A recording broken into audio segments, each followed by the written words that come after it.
जय सिया राम साथियों, Hanuman ji IAS classes में आपका स्वागत है। तो चलिए साथियों, आज बड़े ही महत्वपूर्ण टॉपिक को हम लोग शुरू करने जा रहे हैं, जिसका नाम है सौर मंडल। आज हम लोग सौर मंडल को पढ़ेंगे और अभी क्योंकि शुरुआती क्लासें हैं तो मैं उन्हीं टॉपिक को पढ़ा रहा हूँ जिन टॉपिक पर क्वेश्चन बहुत ज़्यादा आते हैं।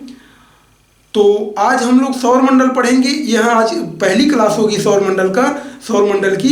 इसको हम लोग 2-3 क्लासों में पढ़ेंगे। यह पहली क्लास आज हो रही है, तो इसको थोड़ा ध्यान लगा के पढ़िएगा, क्योंकि यहाँ आपका बेसिक बहुत मजबूत हो जाएगा। उसके बाद हम लोग विभिन्न ग्रहों को अलग अलग करके भी पढ़ेंगे। ठीक, तो चलिए क्लास को स्टार्ट किया जाए, गदा को रखा जाए। चलिए तैयार हो जाइए बिल्कुल। तो सौर मंडल पे आ जा रहे हैं हम लोग। सौर मंडल, सौर मंडल, सौर मंडल, यह टॉपिक बड़ा ही इंटरेस्टिंग टॉपिक है, क्योंकि जो कभी नहीं पढ़े होंगे उन्हें पहली बार पता लगेगा कि हम लोग हैं कहाँ पे, कहानी क्या है। बहुत लोगों को जो नहीं पढ़े होते, बचपन में मैं भी बहुत जब छोटा था तो मुझे भी ऐसा लगता था जैसे पृथ्वी ही सब कुछ है, हम लोग जहाँ हैं जो हैं हम ही हैं। लेकिन जब बड़ा हुआ तब पता लगा कि यार कहानी तो कुछ लंबी चौड़ी है। ठीक, तो आप लोगों को पता होगा साथियों, या नहीं पता होगा तो मैं आने वाले क्लासों में धीरे धीरे करके जब निहारिका को और गैलेक्सी को पढ़ाऊंगा तो सारी चीज़ें क्लियर हो जाएंगी। लेकिन यहाँ बस इतना समझिए कि जब बिग बैंग हुआ, जब ब्रह्मांड बना, तो धीरे धीरे अरबों वर्षों बाद हाइड्रोजन के बादल संकुचित होने लगे, इकट्ठा होने लगे। उन्हीं बादलों का जो संचयन था, जो इकट्ठा हो रहे थे बादल, उन्हीं में कुछ बादल पिंड का रूप पकड़ लिए और धीरे धीरे वहीं संकुचित होते होते इनका इतना घनत्व अधिक हो गया कि उन्होंने तारों का रूप ले लिया। और तारों से ही साथियों तारों से ही ग्रह बने, जिनमें हम लोग एक तारा और द्वितारा सिद्धांत को पढ़ते हैं। एक तारा सिद्धांत में वायव्य राशि परिकल्पना को पढ़ते हैं कांट का, जिनमें उन्होंने बताया कि हमारा जो सौर मंडल है, जो हमारा ग्रह है, जो 8 ग्रह हैं, ये सूर्य से ही निकले हुए हैं। सूर्य अपने अक्ष पे नाच रहा था बहुत तेजी के साथ। उसमें से कुछ चीजें निकलकर एक तरह से ये सीधा सीधा बाहर हो गई, कुछ मलबा बाहर हो गया, वहीं ठंडा होकर धीरे धीरे ग्रह उपग्रह सारी चीजें बन गई। उनको हालांकि हम लोग डिटेल में कभी पढ़ेंगे, लेकिन यहाँ बस इतना जानिए कि एक तारे से ही सारा एक ग्रह उपग्रह बन गए। कुछ विद्वान 2 तारा सिद्धांत को मानते हैं, जिनमें ग्रहाणु संकल्पना प्रमुख रूप से मानी जाती है चैम्बरलिन महोदय की। उन्होंने बताया कि सूर्य से ठोस ग्रहाणु निकले जो ठंडा होकर ग्रह उपग्रह बने। तो ये 2 सिद्धांत हैं सौर मंडल बनने के। अब हम लोग सीधे सौर मंडल पे आते हैं। सौर मंडल तो मैंने बना दिया 1 ही मिनट में, बाकी चीजें कभी डिटेल में हम लोग पढ़ेंगे, लेकिन बस ये कहानी यही है जो मैं बता रहा हूं, कहानी यही है सौर मंडल की बनने की। अब सौर मंडल के जो केंद्र में होता है साथियों, वह सूर्य है। कौन है? सूर्य है। सौर मंडल के केंद्र में हमारा सूर्य है। सूर्य का 8 ग्रह चक्कर लगा रहे हैं। बुध, मैं छोटा छोटा लिख दे रहा हूं, बुध, शुक्र,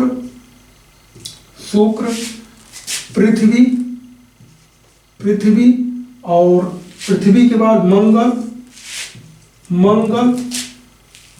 बृहस्पति,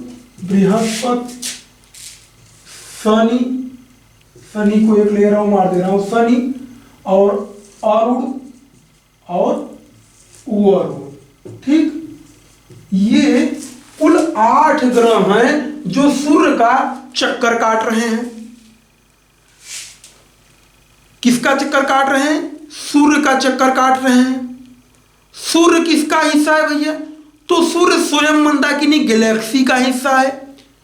सूर्य पूरे सौर मंडल को लेकर मंदाकिनी गैलेक्सी के केंद्र का चक्कर काटता है और सूर्य का चक्कर ये 8 ग्रह काटते हैं और इनका चक्कर इनके उपग्रह चंद्रमा काटते हैं। जैसे पृथ्वी का उपग्रह चंद्रमा है, चंद्रमा इनका चक्कर काटता है। मतलब इस ब्रह्मांड में बड़ा सिंपल है, इस ब्रह्मांड में जो जितना बाहुबली है, जो जितना शक्तिशाली है, वह अपना चक्कर कटवा रहा है, नौकराना एक तरह से करवा रहा है। क्या करवा रहा है? नौकराना एक तरह से करवा रहा है, जिसको साथियों पहली बार निकोलस कॉपरनिकस महोदय ने बताया था कि भाई उपग्रहों के लिए ग्रह गुरुत्वाकर्षण का काम करते हैं, ग्रहों के लिए तारे गुरुत्वाकर्षण का काम करते हैं और तारों के लिए ब्लैक होल गुरुत्वाकर्षण का काम करता है, जिसके कारण पूरे अंतरिक्ष में एक बढ़िया सा सिस्टम बना हुआ है और सब एक जगह बढ़िया स्थिर हैं, सब एक दूसरे का चक्कर काट रहे हैं, लटके हुए हैं अंतरिक्ष में सब कुछ, सब सारे सबके लिए कोई न कोई गुरुत्व का काम कर रहा है, बाहुबली है कोई न कोई। सूर्य इन बेचारों से चक्कर कटवा रहा है, ये बेचारे, ये पृथ्वी जो है ये चंद्रमा को पकड़ लिए हैं, ये जितने ग्रह हैं सब कुछ ना कुछ चंद्रमाओं को पकड़ लिए कि भैया तुम मेरा चक्कर काटो, और इनका दाल नहीं गलता, सूर्य के आगे दाल इनको थोपी थोपी मारता है, वो कहता है तुम लोग मेरा चक्कर काटो। सूर्य को ब्लैक होल कहता है कि भाई तुम ज्यादा गुंडा मत बनो, तुम मेरा चक्कर काटो। साथियों एक छोटा सा यहां इमेज देख लीजिए, हमारी जो गैलेक्सी है वह इस प्रकार की है, सर्पिलाकार सर्प की तरह, सांप की तरह लपटी हुई। हमारी जो सौर मंडल है वह इस मध्य भुजा में, यहां लगभग मान लीजिए है मध्य भुजा में यहां पे, और गैलेक्सी के बीच में यहां ब्लैक होल होता है, यहां ब्लैक होल होता है। अब इसी ब्लैक होल का जितने तारे हैं यहाँ पे, जितने सूर्य के अलावा कई भी बहुत सारे सौर मंडल हैं, वो सारे इस ब्लैक होल का चक्कर काट रहे हैं। मतलब ये वाला जो सारी चीजें हैं, ये सारे ग्रह और सूर्य सहित ये यहाँ पे स्थित हैं और ये लोग सब इसका चक्कर काट रहे हैं, इसका ब्लैक होल का। कितने समय में? तो 25 करोड़ वर्षों में साथियों सूर्य पूरे ग्रहों को ले देकर ब्लैक होल का चक्कर एक चक्कर काटता है 25 करोड़ वर्षों में, जबकि 250 किलोमीटर प्रति सेकेंड की रफ्तार से काटता है। सोचिए कितना बड़ा व्यास है इस गैलेक्सी का। माना जाता है कि 1,05,000 प्रकाश वर्ष इस गैलेक्सी का व्यास है। कहीं कहीं 80,000 प्रकाश वर्ष, कहीं कहीं 1,05,000 प्रकाश वर्ष देखने को मिलता है। ठीक, क्योंकि यहाँ इनको कोई नापा नहीं है, इंची टेप ले जाकर बस सारा शोध और वैज्ञानिकों के द्वारा बताए गए रिसर्च ही है। अब ये जो बुध है साथियों, ये शुक्र से कितना किलोमीटर दूर है? तो 5 करोड़ 80 लाख किलोमीटर सूर्य से बुध दूर है। कितना है? 5 करोड़ 80 लाख किलोमीटर बुध दूर है सूर्य से। और शुक्र कितना दूर है? तो शुक्र कितना है? तो 10 करोड़ 80 लाख किलोमीटर दूर है। 10 करोड़ 80 लाख किलोमीटर दूर है। बिल्कुल सिंपल है याद करना। 5 करोड़ 80 ये है, 10 करोड़ 80 ये है, शुक्र है, क्योंकि इससे दूर है। और पृथ्वी को आप लोग जानते ही हैं, पृथ्वी की जो दूरी है औसत दूरी लगभग 14 करोड़ 96 लाख है। कहीं कहीं 98 में मिल जाता है, लेकिन 14 करोड़ 96 लाख 98 लाख जो भी है इतना ही है, लंबसम 15 करोड़ के आसपास पृथ्वी सूर्य से दूरी है। वही जो मंगल है साथियों, वह 22 करोड़ 79 लाख किलोमीटर दूर है। कितना है? दिन दूर हो जा रहे हैं ना, तो 22 करोड़ 79 लाख किलोमीटर बुध से मंगल दूर है। बुध जो बृहस्पति है साथियों, वह 77 करोड़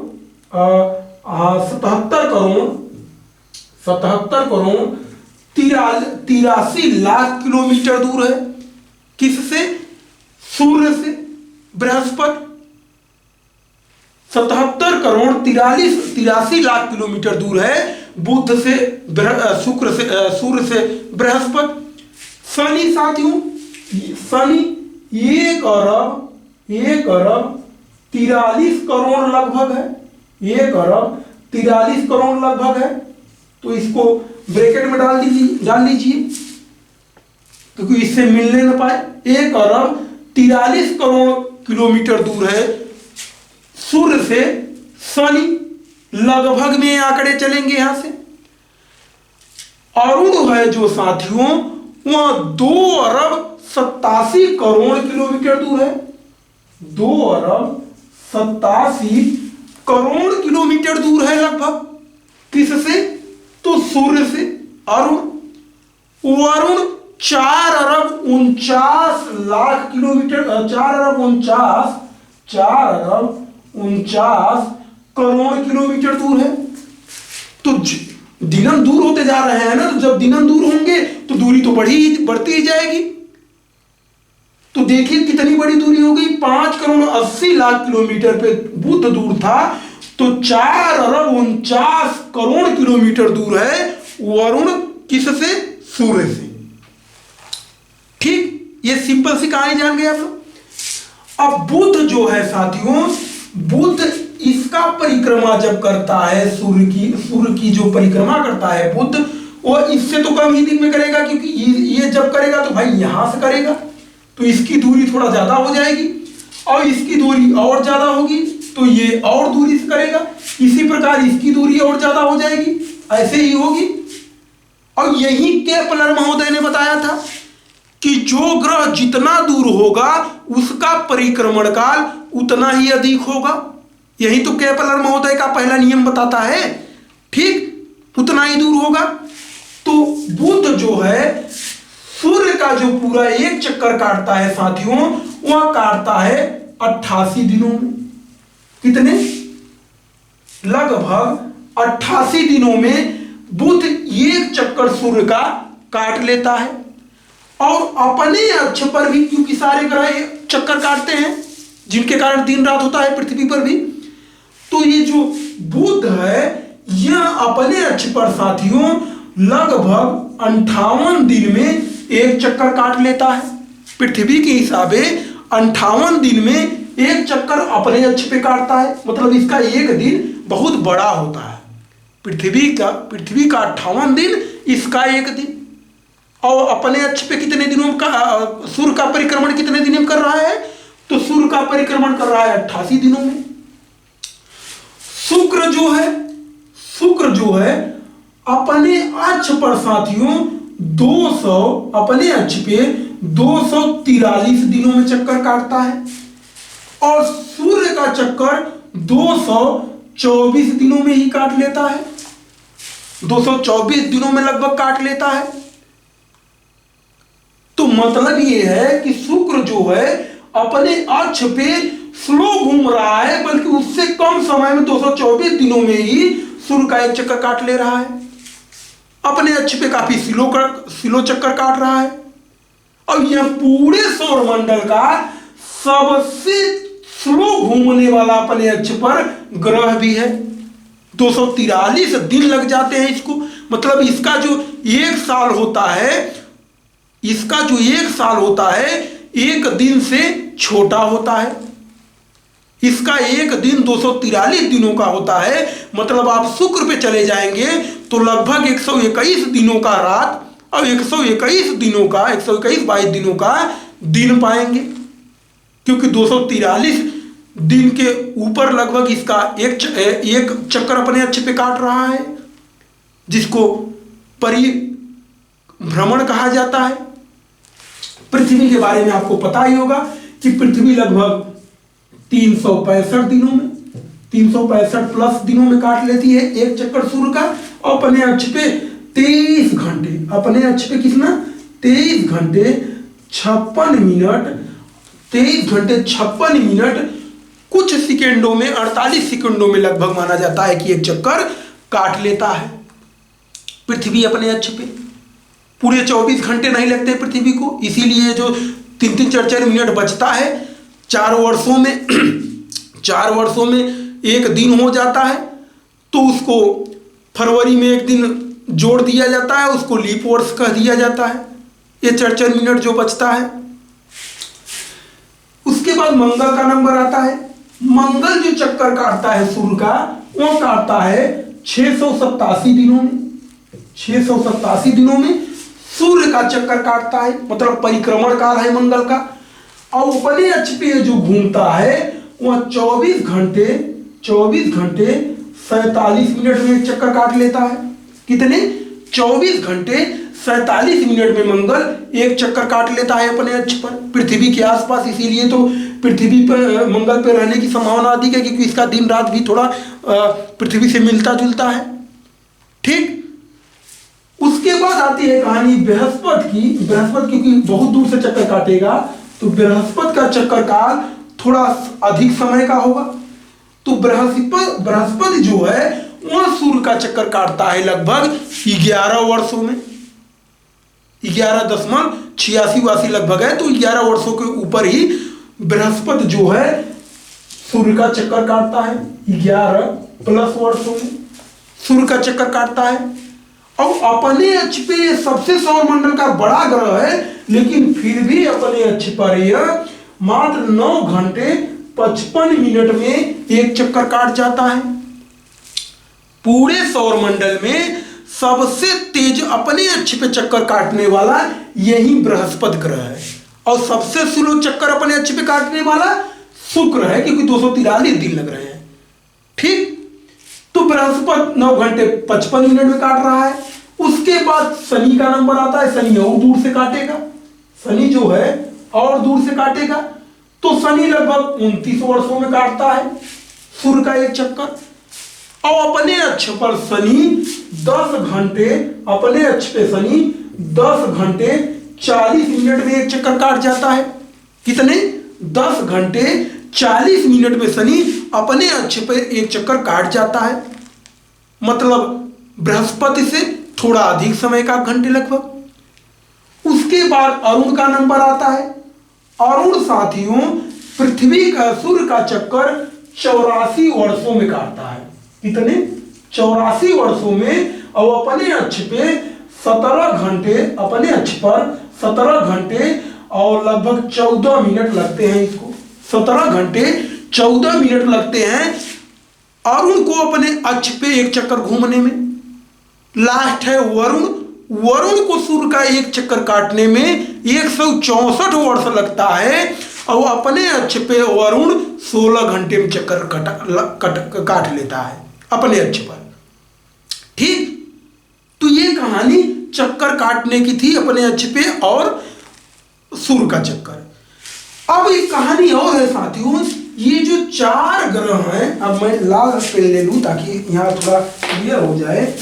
ये जो 4 ग्रह हैं, ये मंगल तक, ये जो 4 ग्रह हैं, इनको पार्थिव ग्रह, यहां मैं मिटा दूं, नहीं चलिए इसे लिख रहा हूं, इन्हें पार्थिव ग्रह कहा जाता है। इन चारों को, क्योंकि पार्थिव मतलब पृथ्वी को पार्थिव, पृथ्वी के नाम पर ही इनको पृथ्वी के समान पार्थिव ग्रह, पृथ्वी के समान चारों ग्रह माने जाते हैं। ऐसा क्यों है अभी देख रहे हैं हम लोग। और ये चारों ग्रह जोवियर ग्रह माने जाते हैं। जोवियर ग्रह माने जाते हैं। जोवियर मतलब बृहस्पति के समान ग्रह माने जाते हैं, क्योंकि ये चारों ग्रह लगभग साथियों गैसी आकार में है, गैस के समतुल्य है, गैस फॉर्मेट में है, ठोस नहीं है इन पे स्तर। मतलब इन पे आप जाएंगे, खड़े होंगे तो खड़े नहीं हो पाएंगे, इनके अंदर चले जाएंगे। ये चारों ग्रह ऐसे हैं। और ये चारों ग्रह जो हैं बुध से लेकर मंगल तक, ये ठोस ग्रह हैं, पृथ्वी की तरह हैं। यही कारण है साथियों कि जो बुध का घनत्व है वह 5.5 ग्राम घन सेंटीमीटर है। वहीं पृथ्वी का जो घनत्व है वह 5.52 ग्राम घन सेंटीमीटर है। तो बुध और पृथ्वी थोड़ा घनत्व में एकदम करीब है, क्योंकि ये चारों ग्रह ठोस आकार में है। और ठोस का तो स्वभाव ही है कि घनत्व अधिक होगा अणु उसके करीब करीब होंगे, यही ना होगा। तभी बुध का 5.5 ग्राम घन सेंटीमीटर है, पृथ्वी का 5.52 ग्राम घन सेंटीमीटर है। शुक्र का भी यही हाल है, 5.27 ग्राम घन सेंटीमीटर है। मंगल भी यही हाल है, 3.95 ग्राम घन सेंटीमीटर मंगल का भी घनत्व है।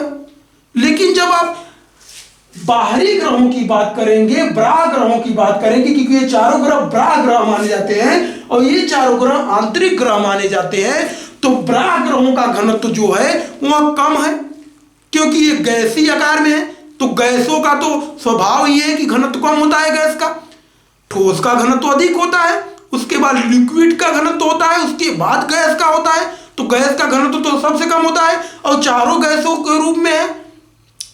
तो जो वरुण का घनत्व है साथियों, वह 1.64 ग्राम घन सेंटीमीटर है।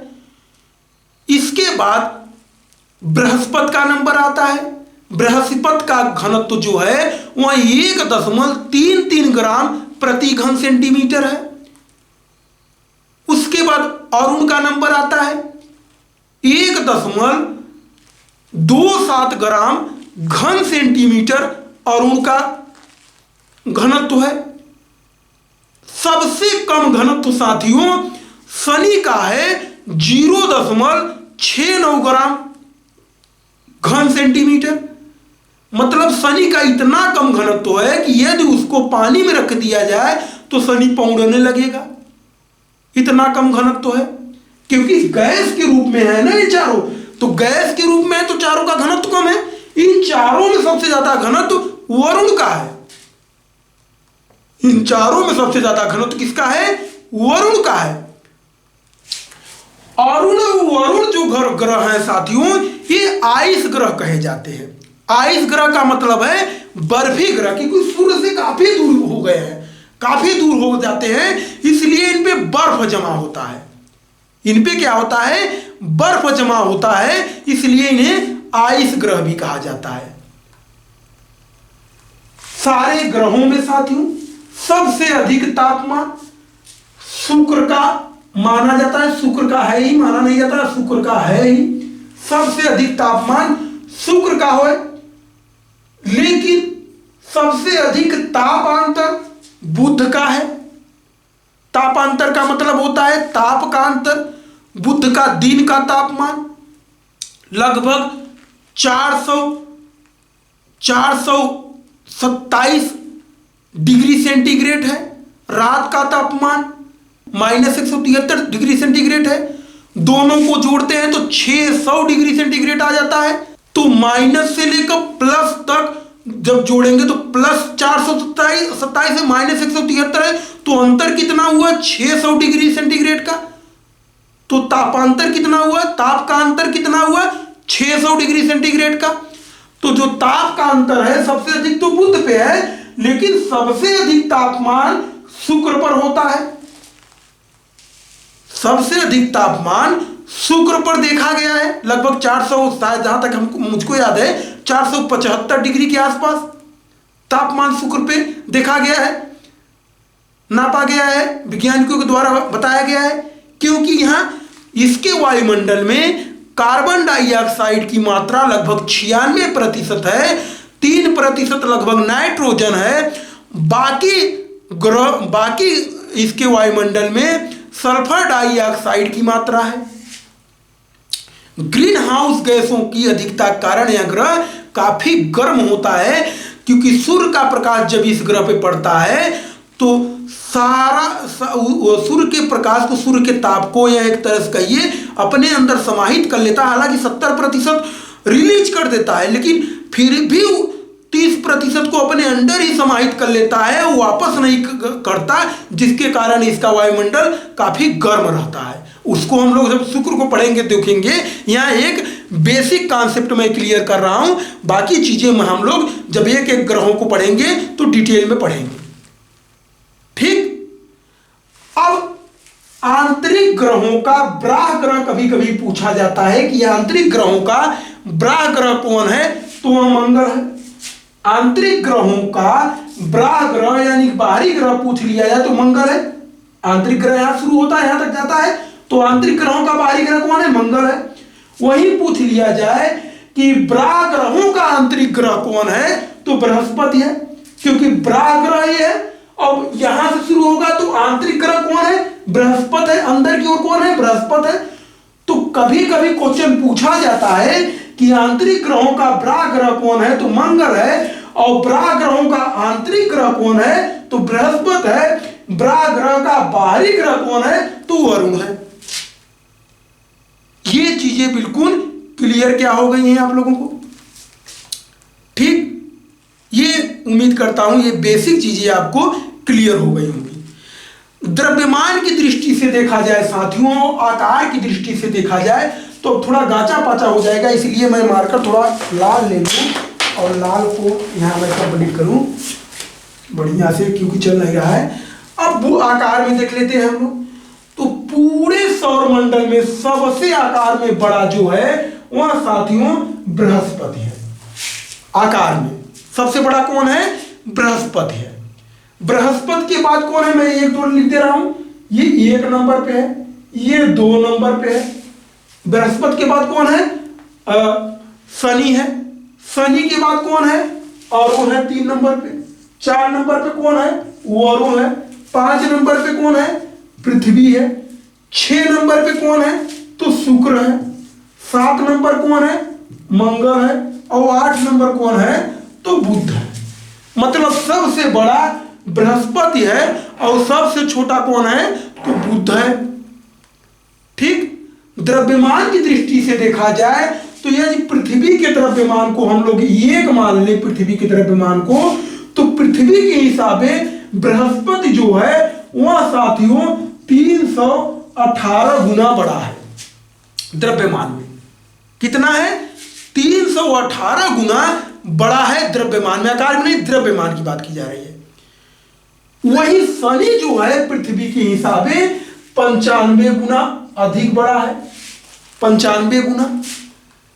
इसी प्रकार अरुण वरुण जो है 17 गुना, द्रव्यमान में बात की जा रही है, लड़का वाला तो लिख रहा हूं, द्रव्यमान में लिख रहा हूं। द्रव्यमान वरुण 17 गुना, वरुण जो है 15 गुना। अब आप थोड़ा अगर समझ रहे होंगे तो समझ रहे होंगे कि भाई आकार में तो अरुण बड़ा है, लेकिन द्रव्यमान में वरुण क्यों बड़ा हो जा रहा है? क्योंकि साथियों द्रव्यमान और आकार दोनों अलग अलग चीजें होती हैं। मैंने पहले ही बताया कि वरुण का घनत्व जो है अरुण से अधिक है। मैंने बताया था, घनत्व शायद मैंने लिखा नहीं, इसे ही बताया था, जो अरुण का घनत्व है वह 1.27 है, लेकिन वरुण का घनत्व 1.64 है। मतलब वरुण के अंदर जो पार्टिकल बैठे हुए हैं, जो कण बैठे हुए हैं, जो अणु बैठे हुए हैं, वह करीब करीब सटके बैठे हुए हैं वरुण के अंदर। और जब अणु करीब करीब बैठे हुए हैं तो भले ही थोड़ा छोटा आकार ही होगा, लेकिन द्रव्यमान ज्यादा होगा। द्रव्यमान क्या होगा? द्रव्यमान अधिक होगा, क्योंकि जो कोई भी चीज उसके अंदर कितना ठोस चीजें भरी हो, कितना वो ठोस है, द्रव्यमान तो वो चीज है ना यार। जैसे एक लोहा इतना बड़ा ले लिया जाए, लोहा इतना बड़ा ले लिया जाए और उसी बड़ा का सोखन ले लिया जाए, उससे बड़ा ही सोखन ले लिया जाए, तो क्या सोखा और लोहा इतना बड़ा, क्या द्रव्यमान में लोहा से वहां बड़ा हो जाएगा? नहीं होगा। द्रव्यमान तो भाई उसके अंदर कितनी चीजें ठूंस कर बैठी हुई हैं, द्रव्यमान तो उसे कहा जाता है ना। तो वरुण का घनत्व बहुत ज्यादा है अरुण के हिसाबे, इसीलिए उसका द्रव्यमान भी ज्यादा है वरुण का। तो वरुण का द्रव्यमान और घनत्व दोनों अधिक है अरुण से। अरुण सिर्फ आकार में बड़ा है, इस द्रव्यमान और घनत्व में नहीं, आकार में बड़ा है। इसके अंदर भाई अणु थोड़ा दूर दूर बैठे होंगे, थोड़ा दूर दूर बैठे होंगे अणु और सारे पार्टिकल, तो उसका आकार थोड़ा बड़ा है। लेकिन द्रव्यमान जो है और घनत्व जो है वह वरुण का अधिक है। ठीक, उसके बाद हम लोग देखते पृथ्वी के बाद जो घनत्व है, क्या पढ़ रहे थे हम लोग, द्रव्यमान। पृथ्वी के बाद द्रव्यमान का नंबर आता है शुक्र का। शुक्र 0.88 है शुक्र का द्रव्यमान। वहीं जो उसके बाद मंगल आता है, मंगल का 0.1 द्रव्यमान है, पृथ्वी के हिसाब से बात की जा रही है। वहीं बुध का 0.06 द्रव्यमान है। ठीक, तो ये द्रव्यमान, घनत्व और आकार, दूरी, अक्ष पे घूमना, परिभ्रमण, परिक्रमण, हम लोग एक ही स्लाइड में इस छोटे से क्लास में सब कुछ हम लोग देख लिए, बहुत कुछ देख लिए इतनी ही छोटी क्लास में। ठीक, बाकी चीजें साथियों डिटेल में हम लोग अब एक एक ग्रहों को पढ़ेंगे और डिटेल में सारी चीजों को कवर करेंगे। यदि यहां चीजें समझ में आ गई हैं तो बाकी अब कुछ रखा ही नहीं है ग्रहों को पढ़ने में। अब बाकी चीजें कुछ नहीं रखी गई हैं इस पूरे सौर मंडल में साथियों। जो है इन्हीं 6-7 चीजों पे सारा सौर मंडल चलता है। घनत्व, द्रव्यमान, आकार, परिभ्रमण, परिक्रमण, घूर्णन और दूरी, यही सब सारी चीजें। बाकी किस पर कौन वायुमंडल पाया जाता है, किसके कौन उपग्रह हैं, सबको हम लोग पढ़ेंगे। तो यहीं पे मैं क्लास को समाप्त करता हूं और नेक्स्ट क्लास कल हम लोग लेंगे आने वाले समय में, क्योंकि क्लासें काफ़ी दिन पर आती हैं यार, 2-4 दिन 5-5 दिन हो जाते हैं, क्योंकि अभी हमारे पास उतनी व्यवस्था हो नहीं पाई है। जैसे ही व्यवस्था हमारी सारी हो जाती है, बहुत जल्दी हम कर लेंगे, तब क्लासें लगभग डेली आप लोगों को मिलने लगेंगी। ठीक, तो तब तक के लिए जय सिया राम, बाय बाय।